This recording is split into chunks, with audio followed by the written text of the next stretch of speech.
يوم العرفة النبي وحي صلى الله عليه وآله وسلم ما من يوم أكثر من أن يعتق الله فيه عبدا من النار من يوم عرفة مال كبضا الضون إلهين النار كحريه مال كعرفة ما يجرى ويوم المغفرة والعتق من النار إلهي أنا قدر مال كوين مجرى عدد كأوبضا أو النار لقى حريه مال كاسا لقى حريه مركز النبي صلى الله عليه وسلم وحنا نو شيغيا صوم كمالين كمهمه اوليه هي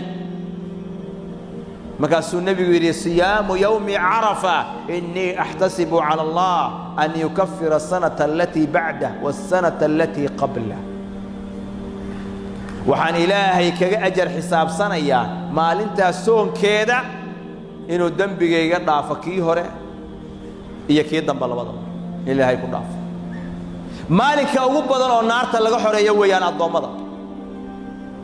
kuwa mashriq jooga iyo kuwa maghrib jooga iyo kuwa jooga ma taqaana xajkii jooga iyo kuwa guryahoodii jooga kuwa baadiyaha ariga ku raacanaya adoon kasta meeshuu joogo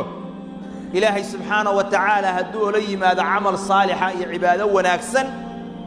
oo maalinka ilaahay uu waafajiyo wuxuu kamid yahay dadkaas dambigooda la dhaafayo